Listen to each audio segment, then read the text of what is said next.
Lois's 3 female colleagues hadn't made it to their first day of work, so she found herself alone in the small, barely heated room. The starkness of the quarters startled her.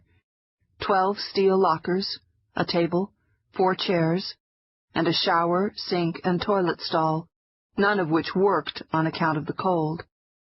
Waiting for her in the locker room was a white hard hat with a blue stripe and the name Jenson printed on the brim in block letters. A pair of men's size 6 Red Wing work boots, and clunky plastic protective glasses. In the unheated room, she changed into thermal underwear, a sweatshirt, a down vest, gray and blue striped coveralls she had bought the day before, the boots, plastic protective glasses, and hard hat. She stood in front of the mirror over the sink and burst out laughing. The person in the mirror looked like an auto mechanic, not a mother. Lois held her breath for a few seconds and walked out into the plant, where her first task was to go on a tour. The Forbes Fairlane plant evoked fear in a newcomer. Dominated by 4 cavernous buildings, the fine crusher, the surge, the concentrator, and the pellet plant, the facility sprawled over 2.3 million square feet, as if all 102 floors of New York's Empire State Building, 2.1 million square feet, were spread end to end across the snowy Iron Range. That didn't even include the Thunderbird mine, 2 open pits devouring 8,600 acres, from which spewed the iron ore-rich taconite rock that was mined. The plant operated 24 hours a day, 7 days a week, and consumed 70 megawatts of electricity per hour, about as much as the neighboring cities of Virginia, Eveleth, and Hibbing combined. The year the women started, the management of Eveleth Mines had ordered Forbes Fairlane's production capacity be expanded from 2.4 million tons of taconite pellets a year to 6 million tons. Everywhere she looked, Lois could see construction crews at work, upgrading and enlarging the facilities. Taconite rocks contain between 20 and 30% iron ore, a foreman explained to her. The taconite was blasted out of the pit, as everyone called Thunderbird, which was located 9 miles away, on the outskirts of the town of Eveleth. There, the boulders were loaded into trucks and brought to the pit's primary crusher, where they were broken down to the size of footballs. A long line of railroad freight cars transported the rocks from the pit to the plant. The taconite was then carried by conveyor belt to the fine crusher, the first stop in a long pulverizing process, where the rocks were ground into taconite gravel. The crusher was outfitted with 80-foot-high rock-crushing machines and a dizzying maze of conveyor belts. Before she could even take in the scene, Lois was gagging from the black dust that filled the air, like thick smoke in a crowded bar. She could barely distinguish one thunderous machine from another as she struggled to adjust her eyes to the haze. Sticky dust coated her exposed skin and hair, suffocating her. Even more disorienting was the noise. The crusher spoke in a giant, booming voice, and the constant smashing of the rocks in the teeth of the machines made earplugs mandatory. Because the dust contained cancer-causing silica, the men also wore white paper masks over their mouths. The earplugs and the mask plunged Lois into a kind of isolation she had never experienced in a workplace before. She was grateful for the relative peace of the concentrator, her next stop on the tour, until its foreman, John Mackey, led her up to the building's catwalks. Unaccustomed to the weight of her work boots, Lois could barely lift her legs as she and Mackey climbed higher. The clunky metatarsal guards on top of the boots kept catching as she stepped from one platform to another.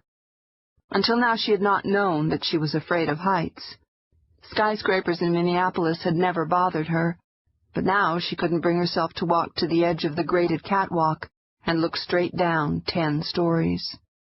The first purpose of the concentrator was to grind the gravel to a sand-like consistency, using rod mills, which were large rolling tubes containing steel rods.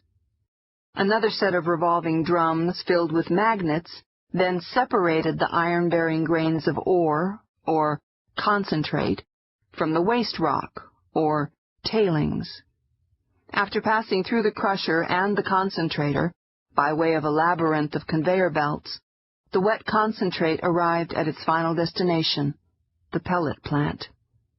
The dirt here was overwhelming. The air, walls, and floors in the pellet plant were filled and coated with black soot, the consistency of flour. Her every step left a footprint as she walked out of the service elevator on the top floor of the building and gazed down 100 feet at a panorama of revolving steel machines, all lined up in rows like dryers in a monstrous laundromat. These were the huge, round, rotating, balling drums, churning and thundering so powerfully that they made her heart race.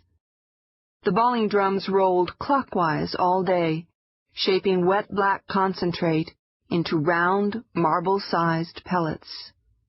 Thousands of black pellets rolled inside the drums on the first floor of the pellet plant. They were then hardened into a 120-foot-long rotating kiln fired at 2,400 degrees. The end product was millions of smooth, heavy, black pellets, containing 65% iron ore, ready to be loaded onto train cars for the 60-mile trip to the Lake Superior ports of Duluth and two harbors.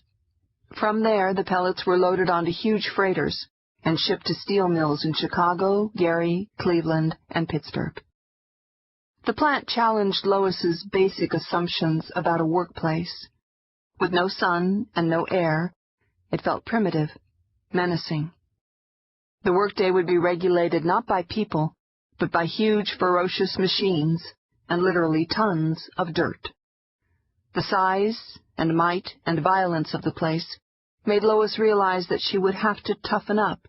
The job would demand more than physical strength, however, for although her coveralls, boots, hard hat, and protective glasses had effectively de-sexed her, everywhere the four men took her, the miners stopped what they were doing, gathered together in small groups, and stared.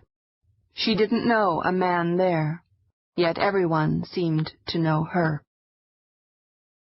In 1975, mining put food on the table for 12,300 families on the Mesabi Iron Range and provided the foundation for the economy of all of northern Minnesota.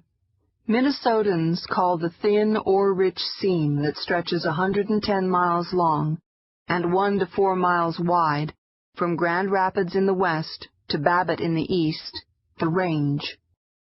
The region amounts to less than 2% of the land mass of Minnesota, yet it is the largest iron ore deposit in the world. For the past century, it has produced 30% of the world's and 2/3 of America's iron ore. Blasted in furnaces into steel, the ore and taconite from the Mesabi's tiny strip of land has provided the raw material that built post-industrial America. Its buildings and bridges, its railroads, cars, and military arsenal. Rangers, as they call themselves, pride themselves on working hard, drinking hard, and surviving hard times at the hands of the mine owners. They were used to fighting for themselves. Strikes were their way to better wages and work safety. In 1975, the heavily unionized mines provided some of the highest-paying blue-collar jobs in America. Wages at Eveleth started at $5 an hour. The minimum wage was then $1.80 an hour, and included good health care and retirement benefits. But because this good life was threatened by layoffs, or worse, by permanent cutbacks, the miners lived with an ingrained sense of job insecurity, hostile to any force that might displace them. Up until the mid-70s, the women on the range who needed or wanted to work were store clerks, teachers, bank tellers, secretaries, and waitresses. Few of these jobs came with health care coverage or above minimum wage salaries.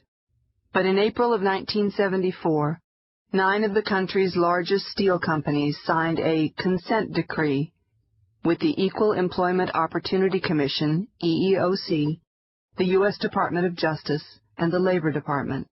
The settlement forced the steel companies to hand over a historic $30 million.